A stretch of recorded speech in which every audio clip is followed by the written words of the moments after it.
से जायद हमारे सिविलियन और हमारे फौजी, जिसमें 12,000 के करीब फौजी हमारे शहीद हुए हैं, 20,000 के करीब डिसेबल हुए हैं हमारे फौजी। तो हम तो खुद रोज बरोज हम दहशतगर्दी का शिकार होते रहे और पिछली कई दहाइयों से हम दहशतगर्दी का शिकार हैं। इसके सिर्फ यहाँ तक बात महदूद नहीं रहती आपकी दहशतगर्दी की, यानी आप यहाँ से निकल के दुनिया में चले गए, यानी पहले आपने अपने मुल्क के अंदर दहशतगर्दी की और जितने दहशतगर्दी के वाक़यात हैं उनके पीछे आप खुद खड़े हैं।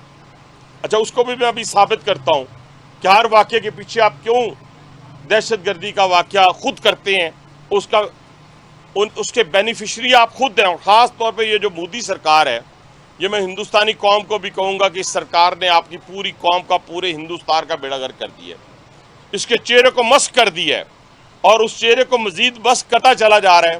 तो आपको भी इससे होशियार रहना है। लेकिन अब वो वहाँ से निकल के जब पूरी दुनिया में चला गया, पूरी दुनिया के सामने एक्सपोज हो गया, तो अब आ जाते हैं आप इस इनकाउंटर के ऊपर। ये जो इनकाउंटर करते हैं, फेक इनकाउंटर, जो दूसरा मेरा पॉइंट है वो फेक इनकाउंटर का है, जिसके लिए मैं पूरी दुनिया को खबरदार करने लगा हूँ कि 1500 से जायद कश्मीरियों को मुख्तलिफ यूनिवर्सिटियों और कॉलेजों से उठा लिया गया है फेक इनकाउंटर के लिए। इस वक्त की बात कर रहा हूँ। इसके अलावा जो लोग गलती से सरहद पार करके पाकिस्तानी LOC के करीब या वाघा के नज़दीक या राजस्थान के इलाके से जेलों में मौजूद थे, उनको जेलों से दूसरी जगह पे मुंतकिल कर दिया गया है फेक इनकाउंटर के लिए। और अभी जितने इनकाउंटर्स पिछले दिनों हुए हैं वो सब के सब फेक साबित हुए हैं। तो ये पूरी दुनिया के सामने रखने के लिए कि जेलों से उनको दूसरी तरफ मुंतकिल कर दिया गया है। और थोड़ा सा मैं मज़ीद हिंदुस्तान की चालाकियों को, उनके जो इस वक्त फॉल्स फ्लैग ऑपरेशन है, उसकी तरफ आपको मैं लाना चाहता हूँ। सबसे पहले आपने 2014 में बिहार के अंदर धमाके किए, इसलिए कि वहाँ का लोकल इलेक्शन होने जा रहा था। और ये जो मौजूदा हुकूमत है और इन्हीं की वो जो ज़ेली तंजीम है जो दहशतगर्दी करती है, जो इस पूरे हिंदुस्तान के अंदर जिन्होंने मुसलमानों का, ईसाइयों का, सिखों का नातकाबंद किया हुआ है, जो मुसल्ला है और जिसकी पुश्तपनाही मौजूदा हुकूमत करती है और जिसका चीफ कमांडर मोदी है, उसने वहाँ पे कत्लेआम किया और उसके बाद उस इलेक्शन में जाने का फ़ायदा उठाने की कोशिश की।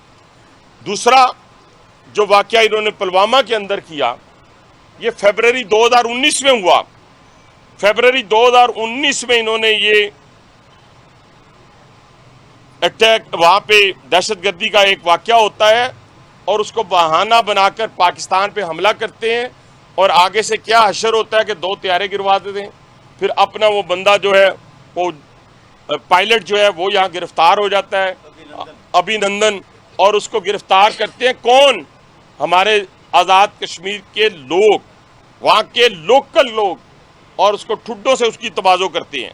फिर बाद जाके पाक फौज उसको वहाँ से छुड़ाती है और फिर उसको चाय पिला के वापस किया जाता है, जो मैं समझता हूँ कि उस वक़्त भी उसको उस जुर्म की सज़ा देनी चाहिए थी। लेकिन बहरहाल उस वक़्त के जो हालात थे या नहीं थे, मुझे नहीं उसके बारे में पता, ना मैं ज़िम्मेदार हूँ ना मेरी हुकूमत ज़िम्मेदार है। फिर आ जाते हैं आप, और वो इलेक्शन फिर सितंबर में आपका इलेक्शन आ रहा था, आपने ये ड्रामा रचाया पुलवामा वाला और उसके नताइज भी आपके सामने आए।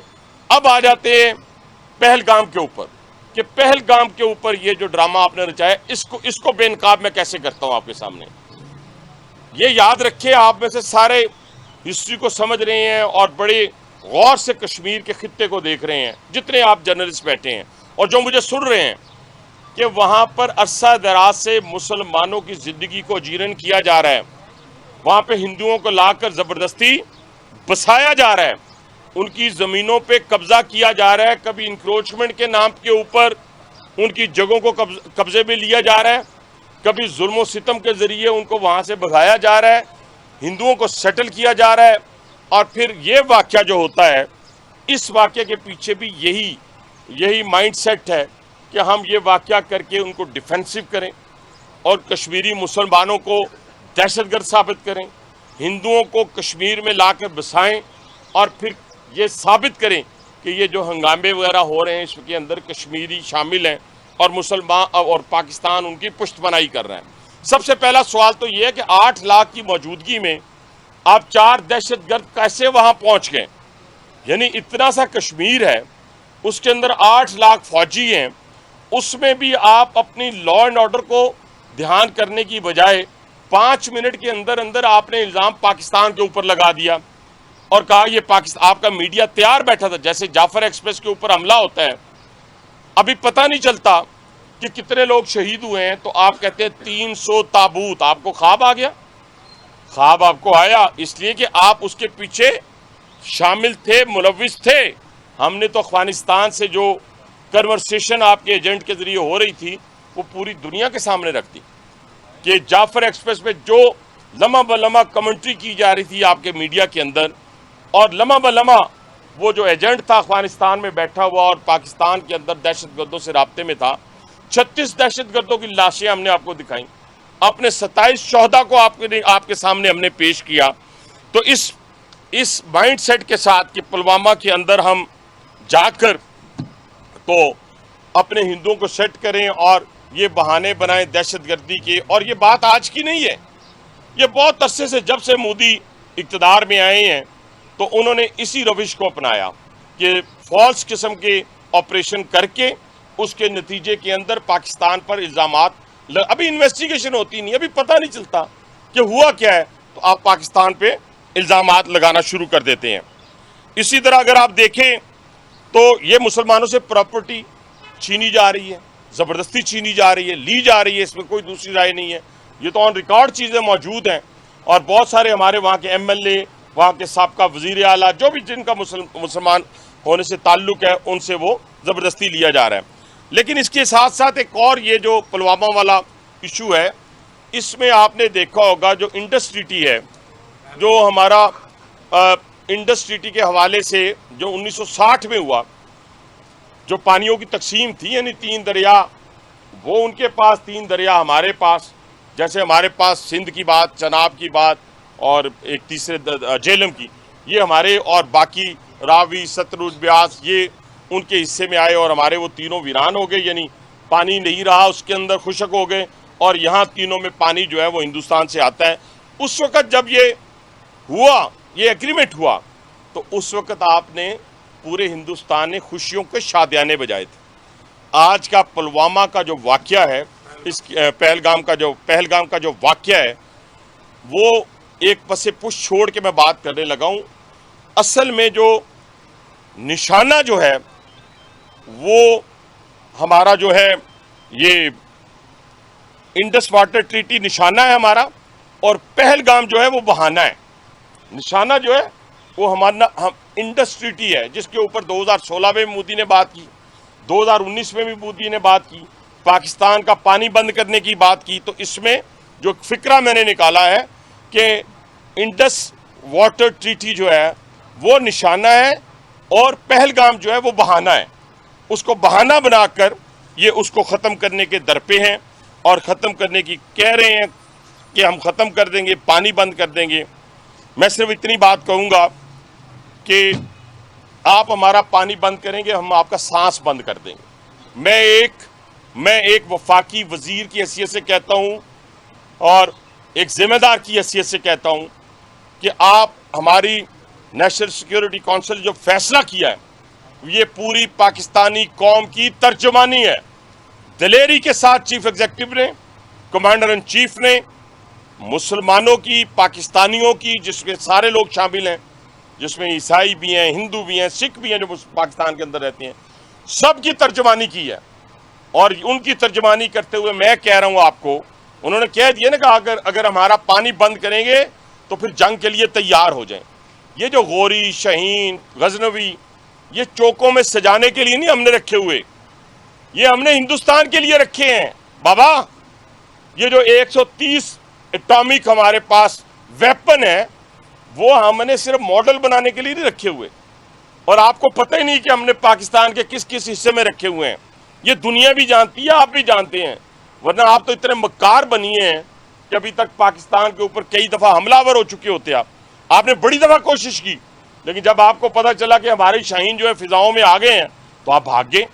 तो इसलिए मैं दोबारा दोहराने लगा हूँ, ये जो बैलिस्टिक मिसाइल हैं ये जो क्रूज मिसाइल हैं, ये जो शाहीन है, गौरी है, ये मैं फिर दोहराने लगा हूं, ये हमारे चौकों में नहीं है, ये हमारे बिल्कुल आप इनका रुख आपकी तरफ है और किसी की तरफ नहीं है।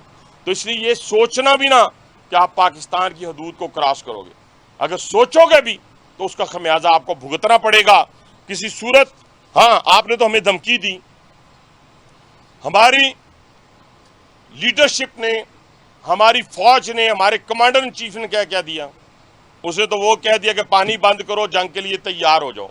आपकी फजाई हदूद को बंद कर दिया, आपकी ट्रेड को बंद कर दिया, किसी तीसरे मुल्क से भी ट्रेड आ सकती है, ना जा सकती है, ट्रेडिंग हो सकती है। तो इसका क्या मतलब हुआ, आपकी चीखें निकल गई हैं। सिर्फ 2 दिन हुए, चीखें निकल गई हैं। आपकी तमाम फजाई जो आपकी एयरलाइंस हैं, वो और 10 दिन गुजरे तो इंशाल्लाह वो दिवालिया हो जाएंगी और आपके गले को पकड़ेंगी, आपकी अवाम आपके गले को पकड़ेगी, आपके ऐवानों तक वो आएगी। वो कहेंगे हमें किस बात की सजा दी जा रही है। अगर वहाँ पे ब्लास्ट हुआ है या फायरिंग हुई है या किसी जगह दहशतगर्दी हुई है, तो बजाय अपनी एजेंसियों को अकाउंटेबल करने के आपने एक समसाया मुल्क के ऊपर इल्ज़ाम लगा दिए। पहले अपना तो जवाब दें, पहले अपनी अकाउंटेबिलिटी तो करें हमारे साथ। तो इसलिए मैं ये बताना चाहता हूँ पूरी कौम को और पूरी दुनिया को कि हमें इन्होंने धमकी दी थी, हमने अमल कर दिया। फ़ज़ाई हदूद बंद, ट्रेडिंग बंद, और अपने हमने तैयारी शुरू कर दी। यानी मैं रेलवे के वज़ीर की हैसियत से आज मैंने पूरे पाकिस्तान में जहाँ जहाँ मेरे रेलवे स्टेशन हैं, हमने अपने सोल्जर जो डेस्क हैं, फ्रंट डेस्क, वो कायम कर दिए हैं। उसके ऊपर लिख दिया है कि ये सिर्फ हमारे फौजी जवान जो हैं वो वहाँ पे आएंगे, एंटरटेन होंगे। हमारी जो लॉजिस्टिक है रेलवे की, वो हमने पाक फौज के डिस्पोजल पे छोड़ दी है। और जितना वो अपना बड़ा बड़ा जो अपनी टैंक हैं, दूसरी गन्ने हैं, वो जहाँ से मर्जी उसको लेके जाए। हमने पूरे अपने अफसरान को, अपनी पूरा ट्रेन सिस्टम को पाक फौज के, आप समझे कि उनकी डिस्पोजल पे हवाले वाली बात भी है, डिस्पोजल भी हमने उसको कर दिया है।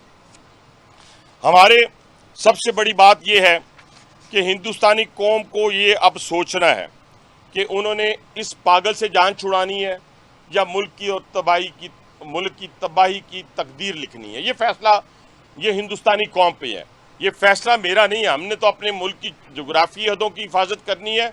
और जिस तरह मेरी लीडरशिप यहाँ नवाज शरीफ साहब ने, मैंने आपके बड़े ख्वाब थे, उसको चकनाचूर किया हमारी लीडरशिप ने।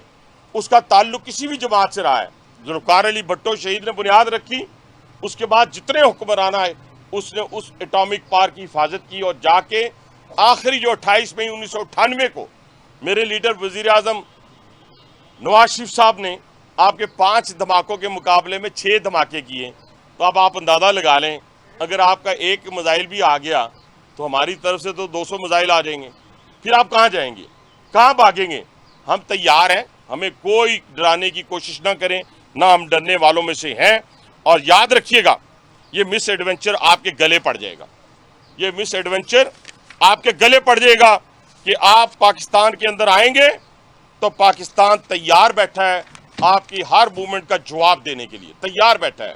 और उसी तरह तैयार है जैसे मैंने पहले दोहराया है कि आपके पंजाब 5 एटॉमिक ब्लास्ट के मुकाबले में हमने 6 किए थे। आज हमारी सरहदें, आज हमारा न्यूक्लियर पावर, हम एक जिम्मेदार मुल्क हैं। हमने अपनी न्यूक्लियर पावर को बड़ा संभाल के रखा है, लेकिन वो सिर्फ दिखाने के लिए नहीं है, किताबों में लिखने के लिए नहीं है, वो हमने अपनी हिफाजत के लिए बनाया, हिफाजत के लिए। यही तो वजह है कि पूरी दुनिया में, और ख़ास तौर पे तुम्हें पता है कि हम अगर पाकिस्तान की तरफ बढ़ेंगे तो ये पाकिस्तान हम पे वो काम करेगा कि हमारी आने वाली नस्लें भी जो है तौबा करेंगी, तौबा करेंगी। और आप तौबा कर लो। मैं वज़ीर रेलवे की हैसियत से कहता हूँ, पूरी पाकिस्तानी कौम की, हम एक कौम होकर लड़ेंगे। सिंधी, बलोच, पख्तून, पंजाबी, जीबी से ताल्लुक़ रखने वाला, आज़ाद कश्मीर से ताल्लुक़ रखने वाला, एक मुट्ठ होकर, एक मुट्ठी के साथ हम तुम्हारे साथ लड़ेंगे। हमारे सियासी इख्तलाफात हो सकते हैं, हमारे आपस के मकतबे के हवाले से, फ़िक्र के हवाले से इख्तलाफात हो सकते हैं, रंग, नस्ल, ज़ुबान के हवाले से इख्तलाफात हो सकते हैं, लेकिन अपने नज़रिए, अपने जुग्राफिए के हवाले से, पाकिस्तान के हवाले से किसी को कोई इख्तलाफ नहीं है। और जिसको अब इख्तलाफ होगा वो उसके लिए भी पाकिस्तान की ज़मीन तंग कर दी जाएगी, उसके लिए भी पाकिस्तान की ज़मीन तंग कर दी जाएगी। मैं खुद कहता हूँ कि इंशाअल्लाह ताला हम अपनी फ़ौज के साथ, अपने शाहीनों के साथ उनकी पुश्त पर खड़े हैं।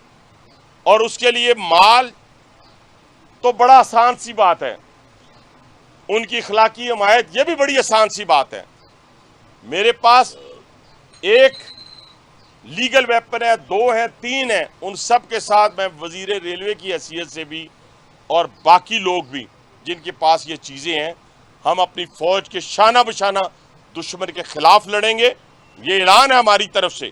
ये ना सोचिएगा कि हम ठंडे ठंडे ये बातों में से गुजर के जाएंगे। ये पूरी एक तारीख है आपकी दहशतगर्दी की, और पाकिस्तान की एक तारीख है कि पाकिस्तानी कौम ने किस तरह दहशतगर्दी में जनाजे उठाए हैं और किस तरह हमने उस दहशतगर्दी का मुकाबला किया है। और आज भी हम उस दहशतगर्दी का शिकार हैं और उस दहशतगर्दी का मुकाबला हमारी कौम कर रही है।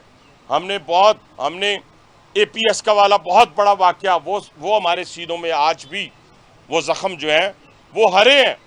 जाफर एक्सप्रेस वाले ज़ख्म हरे हैं।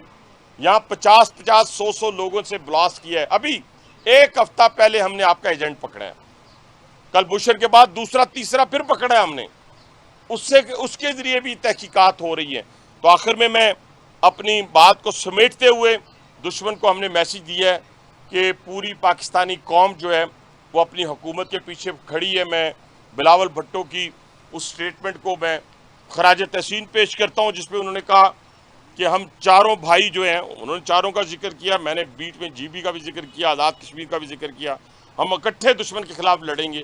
और इसी तरीके से बाकी जो मजहबी जमातें हैं वो सब इकट्ठी हो गई हैं, जो सियासी जमातें हैं सब हाँ, कुछ नाआकबत अंदेश जो पहले से पाकिस्तान में रहते हुए, इसके खाते हुए, इसके इक़्तिदार से लुत्फ़अंदोज़ होते हुए आज फिर वो दुश्मन की हाँ में हाँ मिला रहे हैं, उनको छोड़ दें। आज वो इर्रेलेवेंट हो गए हैं, वो पाकिस्तान की सियासत से भी इर्रेलेवेंट हो गए हैं और पाकिस्तान के नज़रिए से भी और इसके जोग्राफिए से भी। तो उनको छोड़ के पूरी पाकिस्तानी कौम जो है वो खड़ी है। तो मैं इस पे आप सबका शुक्रगुजार हूँ कि इतनी बड़ी तादाद में आप आए। दुश्मन को एक वाज़ेह पैगाम मैंने दे दिया है। इंशाअल्लाह ताला अपने लोगों की नुमाइंदगी करते हुए हम सरहदों पर जाकर दुश्मन के खिलाफ लड़ेंगे।